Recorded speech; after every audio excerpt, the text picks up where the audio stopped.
Ok, donc dans ce tutoriel, on va voir comment dessiner un arbre en 3D à partir d'une photo.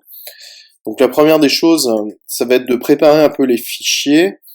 Donc là par exemple, c'est l'arbre de mon client ici que j'ai pris en photo. Alors on peut voir que j'ai récupéré sur internet, il y a même le crédit. Et là j'ai extirpé avec Photoshop, j'ai détouré une petite feuille, enfin un petit groupe de feuilles de ce magnolia pour pouvoir travailler dessus. La première étape, ça va consister à importer la photo de l'arbre à dessiner. Donc là, c'est très simple. On va dans Fichier importer. On va récupérer donc le nom de l'arbre. Par exemple, il est là.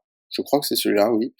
Je l'importe bien comme image. Donc sur PC, l'option est sur la droite. Je clique sur Importer. Alors pendant le temps d'importation, petite précision, ce tuto s'adresse à des personnes expérimentées, donc sur SketchUp.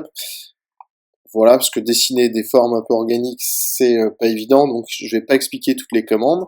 Ici, je vais redresser l'image, donc elle est sélectionnée, et là, je vais prendre l'outil rotation, et je vais cliquer glisser, donc je maintiens la souris enfoncée le long de l'arête du bas ici, pour pouvoir positionner l'axe de rotation, le plan de rotation, sur l'axe rouge, et ensuite je fais un clic et un clic pour mettre à la verticale, donc ma photo de mon arbre. Alors en l'occurrence, l'idée c'est de dessiner cet arbre, mais en soi ça va me servir à rien, enfin la photo va juste me servir de modèle. Ensuite, je peux faire une petite mise à l'échelle pour la faire un peu plus grande, un peu plus petit. Bon, pour le fun, je vais le faire un tout petit peu plus grand, peut-être que je ferai un facteur d'échelle global à la fin pour le faire un plus petit, peu importe. Je vais prendre l'outil cercle, je survole le sol. Alors l'outil cercle, quand on survole un plan et qu'on veut verrouiller le plan sur lequel on maintient Shift. Donc là, je survole le sol, je maintiens Shift. Alors je vais zoomer, voilà, et là je vais faire un clic et un clic pour le diamètre du tronc.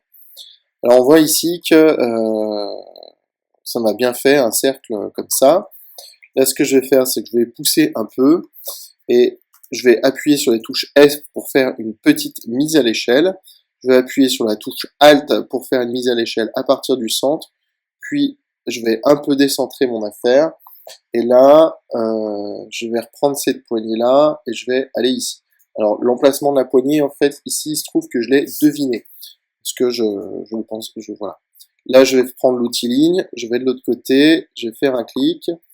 Je vais prendre l'outil ligne. Je vais venir ici. Un clic ici. Et enfin, un clic là. Et un clic ici. Voilà, du coup, j'ai fait ici des petites diviser mon arbre en quelques segments. Ici, je vais monter pour le tronc qui va être à droite. Donc là, j'ai pris l'outil pousser, je vais le pousser. Je pars d'espace, je prends l'outil sélection, je prends M pour déplacer, je fais un clic. Je voudrais forcer le déplacement le long de l'axe rouge, donc j'appuie sur la flèche de droite. Ça me déplace le long de l'axe rouge. Ensuite, je vais aller un peu vers le bas parce que je trouve que j'ai été trop loin. Ici, je vais faire une petite mise à l'échelle, donc je maintiens la touche S enfoncée. Ici, je vais repousser à nouveau. Par exemple, je vais repousser comme ça.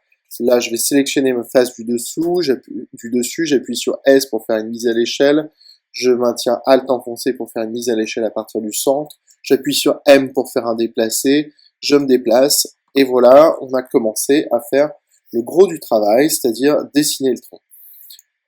Alors en fait, comme on peut voir, c'est toujours les mêmes commandes, hein. C'est pousser, sélection, mise à l'échelle. Une fois qu'on a fait la mise à l'échelle, eh ben on va, une fois qu'on a fait la mise à l'échelle, on va prendre l'outil déplacer, on se déplace, on pousse, voilà. Donc c'est pas la peine d'aller exactement dans tous les détails, parce que de toute façon, comme c'est un arbre, personne ne vérifiera vraiment si vous avez une géométrie probable ou pas.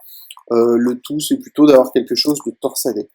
Ici, je vais tout désélectionner, et là, je vais prendre l'outil Move, et je vais faire un Move de mon arête là vers la droite. Donc là, j'ai cliqué bien, pardon, pas de l'arête, du point. Donc je prends Move, et comme j'ai rien de sélectionné, c'est seulement là que je vais pouvoir sélectionner le point. Donc j'appuie sur la flèche de droite pour verrouiller sur l'axe rouge, et voilà, c'est parti. Alors, je crois que j'avais fait une subdivision en cours de route ou pas, je sais plus si elle doit être ici. Donc là, je vais reprendre ces arêtes-là, je vais pousser un peu. Alors, ma seule peur, c'est que ça va fusionner sur le bas. Donc, ce que je vais faire, c'est que je vais sélectionner ici les éléments.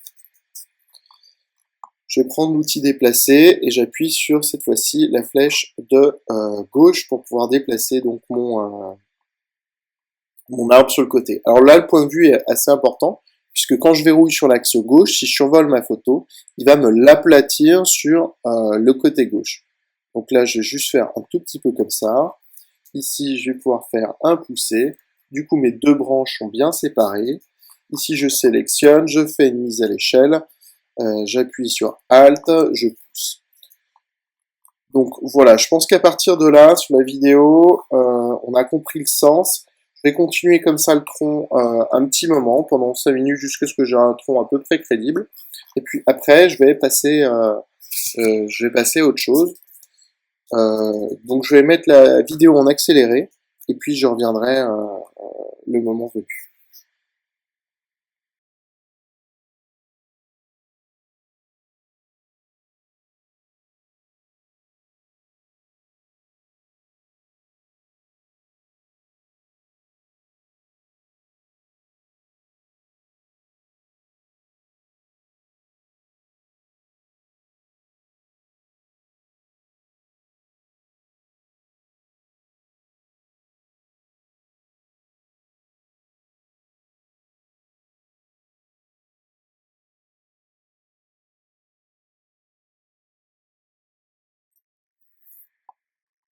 Ok, donc là on a fait un peu des branchages. Donc ce qu'on va faire, là je vais aller afficher les géométries cachées. En fait, je vais ajouter des imperfections. Par exemple ici j'ai un cercle, donc là je vais cliquer juste sur le point là. Donc là je vois que c'est un arc de cercle, donc je vais l'éclater. Donc barre d'espace, clic droit, éclater la courbe. Alors ensuite pour tout est sélectionné, c'est Pomme Shift A sur Mac.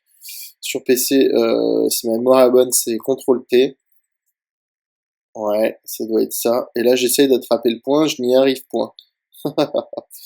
Super jeu de mots, n'est-ce pas? Un clic ici, un clic là. Voilà, on va un peu pourrir notre modèle. L'idée, c'est d'avoir des choses moins régulières possibles. Donc là, je clique là, voilà. Ok, non, c'est pas mal. Ici, je vais refaire à nouveau l'opération. Alors peut-être que j'aurais eu intérêt à éclater la courbe dès le départ, hein.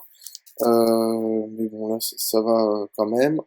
Voilà. Ensuite, je peux prendre par exemple la gomme et maintenir Alt et Shift enfoncé sur Mac, ou donc ça doit être CTRL et Shift enfoncé sur PC. Et je vais délisser quelques arêtes. Ça permet d'avoir des arêtes un peu dures. Une fois que j'ai ça, en fait, sur CG Texture, je vais aller dans Affichage et je vais décocher les géométries gâchées. Dans CG Texture, j'ai téléchargé une texture de tronc. Donc je vais aller dans Fichier importer. Ici, je vais choisir comme texture. Je vais choisir... alors, qu'est-ce que j'ai choisi? Je l'ai appelé arbre. Voilà, je l'ai appelé arbre, ma texture. Et là, je vais faire un clic. Je le mets très grossièrement à l'échelle. Voilà, je prends mon pot de peinture avec B. Je maintiens Alt sur PC enfoncé, Commande sur Mac enfoncé. Je fais un clic. Ça me récupère la texture. Et là, j'applique. Et je l'applique en appuyant sur Shift. Ça me permet de l'appliquer de partout. Ok, je vais masquer maintenant mon arbre et je vois que je suis très content d'avoir réalisé mon tronc.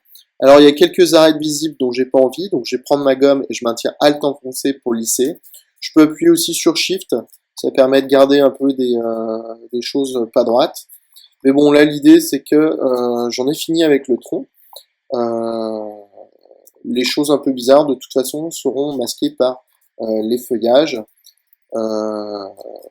Et c'est ce qu'on va voir tout de suite maintenant. Donc pour les feuillages, on va toujours à nouveau importer l'image que j'ai préparée. Donc dans Photoshop, j'ai préparé un petit bouquet de feuilles détourées. Alors là, bien sûr, comme j'ai importé une texture, il me l'apporte à nouveau en texture. Donc je vais bien choisir importer comme image. Je vais cliquer sur importation, je fais un clic, un clic. Alors là, il m'a apporté ce petit bout d'image. Ce que je vais faire, ces images, je les éclate toujours. Pourquoi? Parce que l'objet image dans SketchUp, c'est vraiment un truc, c'est pas terrible. Donc ce que je vais faire, pour pas mal de raisons, en fait, ça fait, bon, les images, ça fait pas mal de, pas de bugs, mais de choses dont vous voudrez pas. Donc bref, j'éclate toujours. Et là, je vais détourer avec l'outil dessin à main levée. Donc on clique, glisse enfoncé. C'est à peu près d'ailleurs la seule fonctionnalité de l'outil dessin à main levée. Et ensuite, je vais effacer les arêtes du tour. Donc voilà. Ici, me voici donc avec un petit feuillage. Je vais prendre mon outil rotation, Q. Je clique, glisse pour l'orienter mon outil rotation sur l'axe rouge et je tourne de 90 degrés. Alors là, 90 degrés, c'était peut-être pas forcément intelligent. Je vais revenir un peu en arrière. Et ce que je vais faire, c'est que je vais glisser plutôt de 30 degrés. Je vais glisser de 45 degrés dans un premier temps. Et puis ensuite, je vais me déplacer. Je reprends mon outil rotation. Et là, je vais le glisser un peu plus comme ça. Et puis voilà. Et puis peut-être même qu'avec l'outil mise à l'échelle, je pourrais même peut-être faire une inversion un peu de mon motif. Voilà. Alors, du coup, j'en ai un 30 et un 45, c'est pas mal. Ici, je vais double-cliquer. Je prends l'outil sélection, je double-clique pour sélectionner la face et les arêtes. Et avec Shift enfoncé, je reclique sur la face. Comme ça me permet de sélectionner toutes les arêtes. C'est hyper simple, c'est hyper rapide. C'est un truc que j'adore faire, ça gagne énormément de temps. Et là, je vais aller dans édition masquée et ça masque les arêtes. Ensuite, je double-clique, j'appuie sur G pour créer un composant. Je vais l'appeler feuille avec au pluriel. Alors en plus c'est des fleurs, mais bon, peu importe. Je vais cocher l'option toujours face à la caméra et je vais définir l'axe de rotation de mon composant bien au milieu.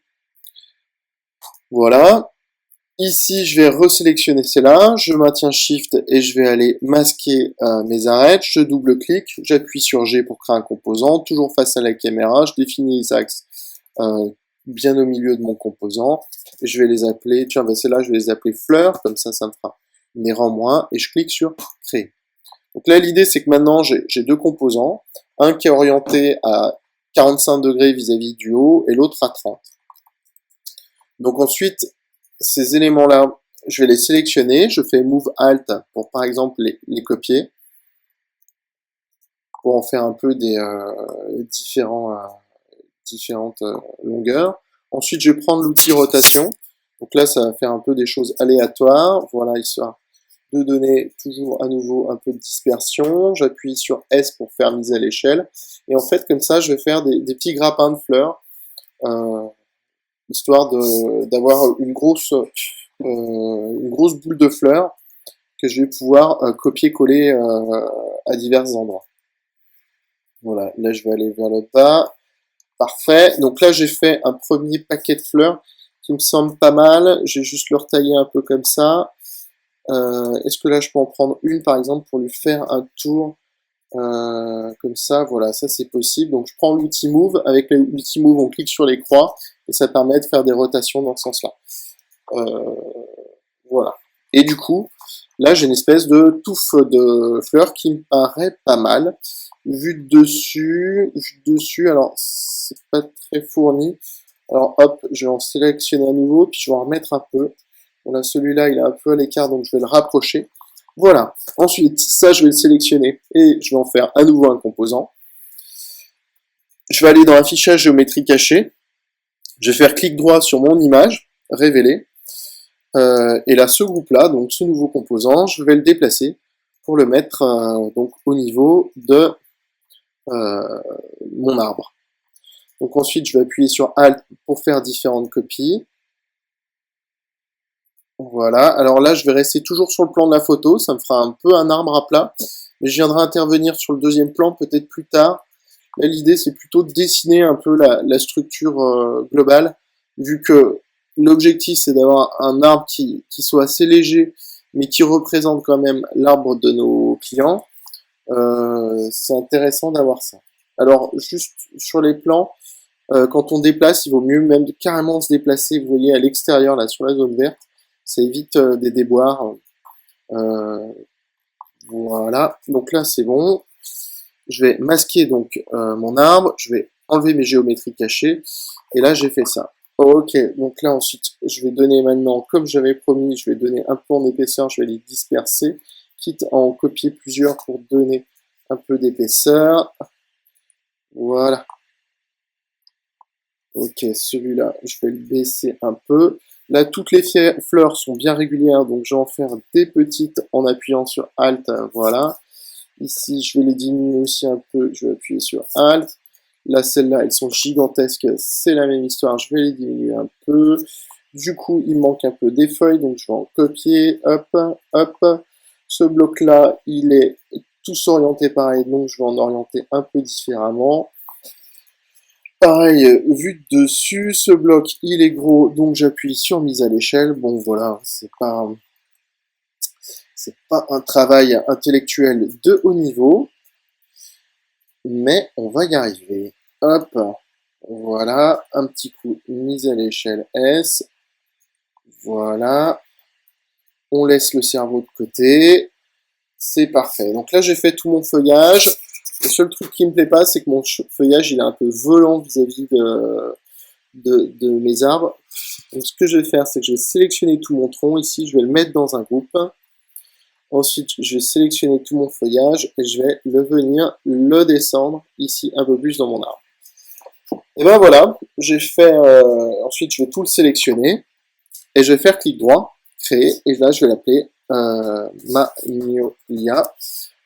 Je vais choisir les axes du composant. Alors sur les arbres, moi je choisis toujours l'axe du composant donc au centre de mon tronc, ce qui me permettra en fait, si je le mets en bibliothèque, comme dans la plupart des cas, de pouvoir le réutiliser facilement, puisque j'aurai plus qu'à cliquer et ce sera le centre de mon tronc qui est positionné.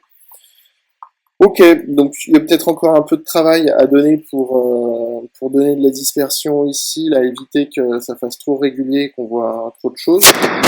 Mais voilà, là on a un composant assez léger, on peut en mettre, je pense, une bonne dizaine et je suis pas sûr que ça rame. Si je vais multiplier par 10, là voilà, les 10 arbres, ils arrivent hyper rapidement. Ils sont pas ils sont pas homogènes. La partie... Enfin, ils sont pas homogènes. Ce que je veux dire, c'est qu'on peut les changer d'orientation, après on peut rejouer à nouveau sur le facteur d'échelle et ça donne à nouveau de la diversité. Donc voilà, et ça ressemble surtout à l'arbre de mon client. Donc voilà, si vous avez aimé ce tuto, n'oubliez pas de vous abonner à la chaîne YouTube, c'est gratuit, ça vous permettra d'avoir tous les prochains tutos.